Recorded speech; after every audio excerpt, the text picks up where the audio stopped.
मुझे माफ़ कर दो टूनी, पर मैं तुम दोनों की मदद नहीं करूँगी। तुम दोनों के मर जाने के बाद तुम्हारी बेटी सोना सिर्फ मेरी होगी। हे भगवान, अब ये खूंखार चील जल्दी से मेरी दोस्त को खा ले।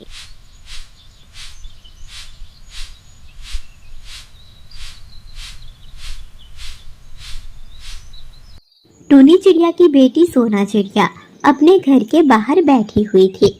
वह सामने की ओर देख रही थी। पीछे वाले घोंसले में टूनी चिड़िया की दोस्त बुलबुल चिड़िया थी, जो उसकी बचपन की साथी थी। दोनों ने अपना बचपन साथ में ही गुजारा था। सोना बेटा, क्या कर रही हो बाहर? क्या टूनी घर पर नहीं है?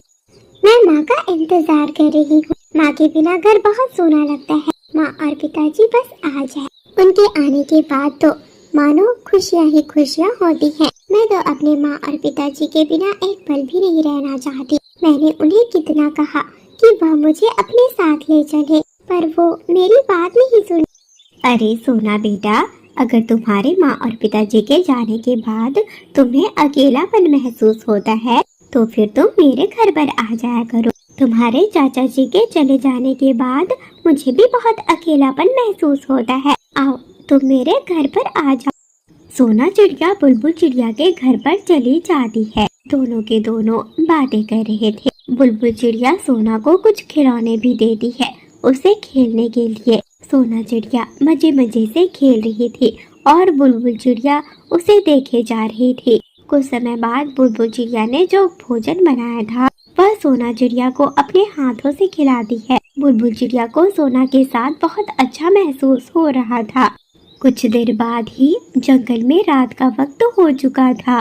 टूनी और उसका पति टिंकू चिड़ा घर वापस आ गए थे। उनकी आवाजें सुनकर सोना चिड़िया भी उनके पास आ जाती है। इधर बुलबुल का पति भी घर वापस आ गया था। अरे बुलबुल, इतने सारे खिलौने क्यों बिखेर रखे हैं तुमने? अरे बबलू जी, आज यहाँ पर टूनी चिड़िया की बेटी सोना आई थी। वो घर के बाहर अकेली बैठी परेशान थी, इसलिए मैंने कहा कि वो मेरे घर पर आ जाए। आपको पता है, आज मुझे सोना चिड़िया के साथ इतनी खुशी मिली कि पूछो मत। इस दुनिया में सबसे खूबसूरत है बच्चों के साथ खेलना, पर भगवान हमें ऐसी खुशी नहीं देगा।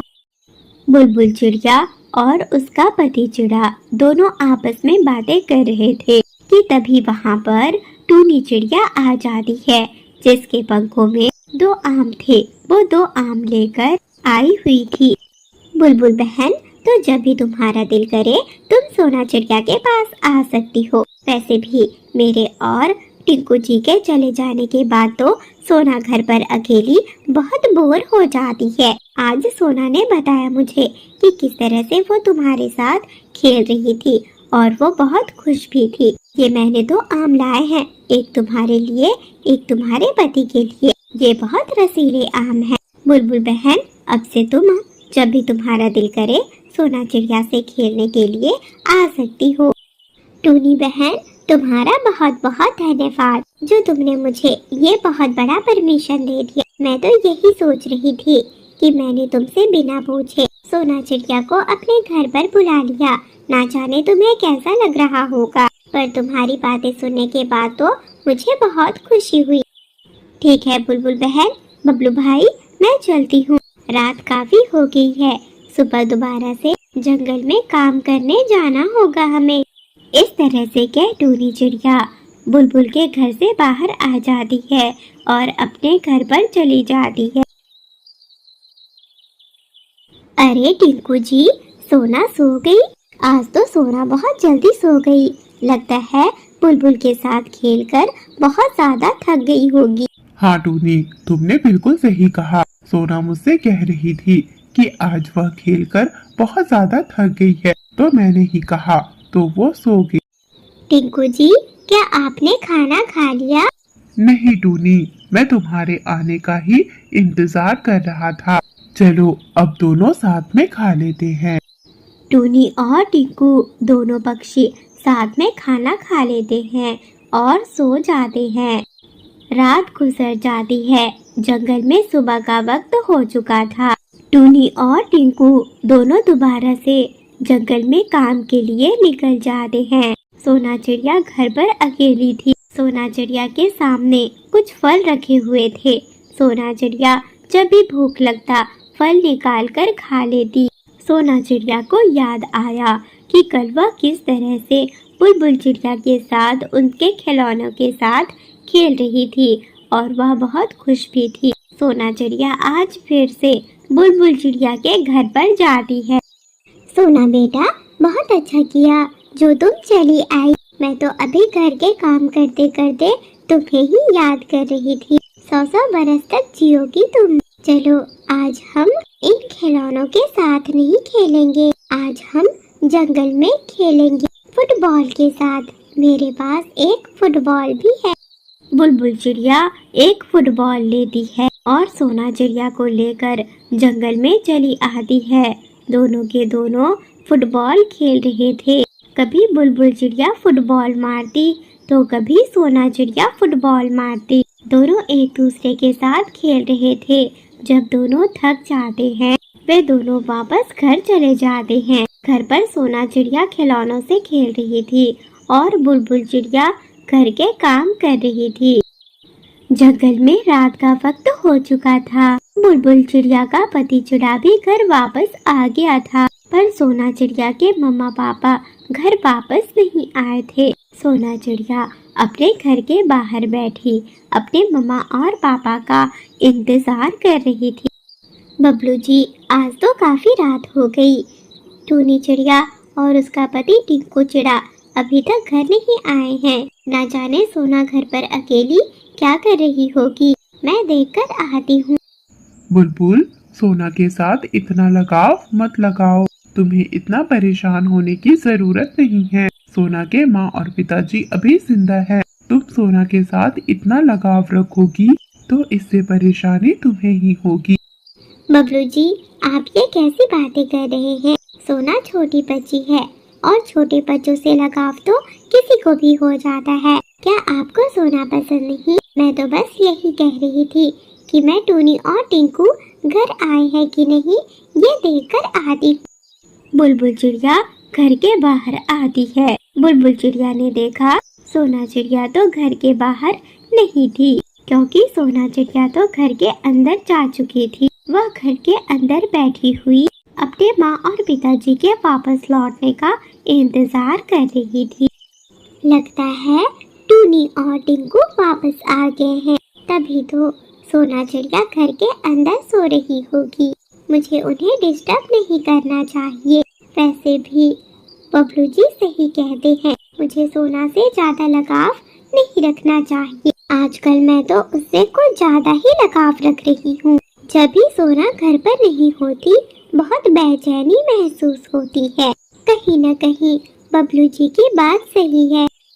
इस तरह से बुलबुल चिड़िया सोच रही थी। बुलबुल चिड़िया को मालूम था कि वह ज्यादा लगाव अगर करेगी सोना चिड़िया से तो इसमें पछताना तो बुलबुल को ही होगा। कुछ समय ही गुजरे थे। रात का वक्त था।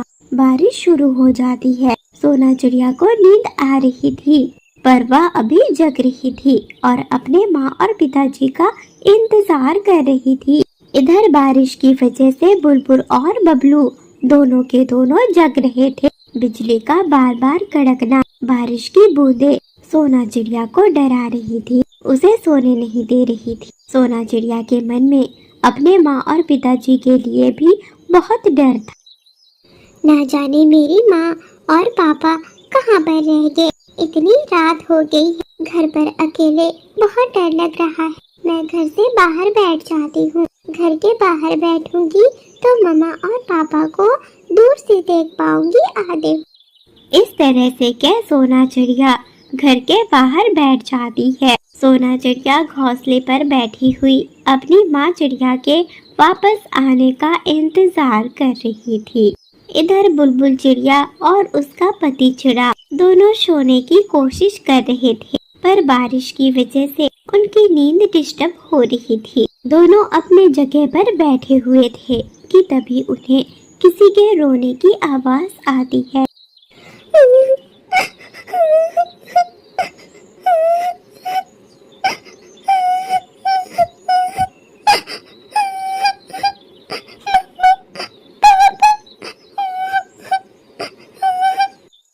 अरे बबलू जी, ये तो सोना चिड़िया की आवाज है। क्या हुआ सोना को?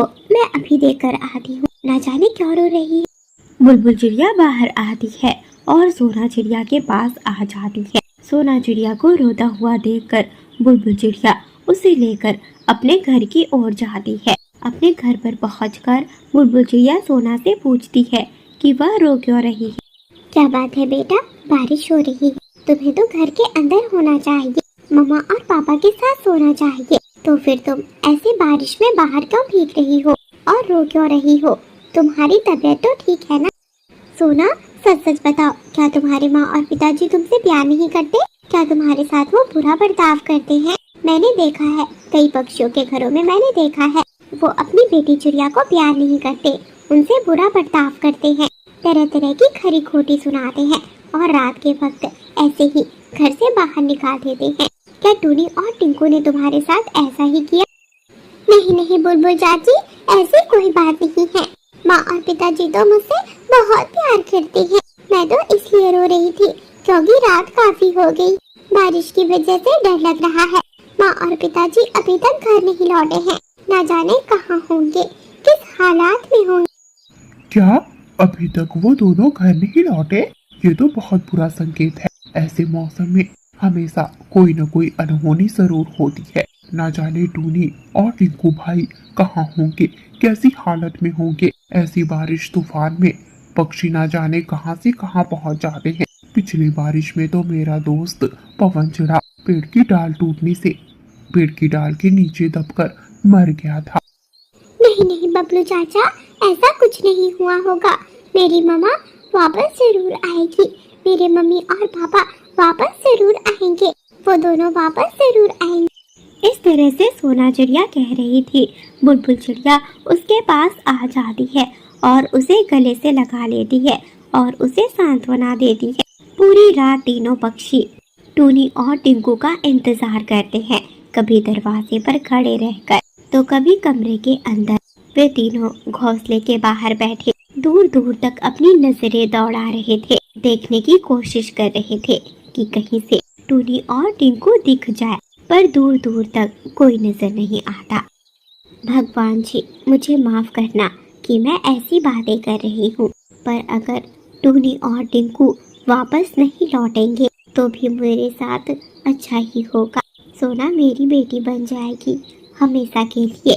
मैं सोना को लेकर इस जंगल से दूर चली जाऊंगी और हमेशा हमेशा सोना चिड़िया को अपनी बेटी की तरह रखूंगी, उससे बहुत प्यार दूंगी। बस इसके लिए टूनी और टिंकू हमेशा हमेशा के लिए सोना चिड़िया से दूर हो जाए।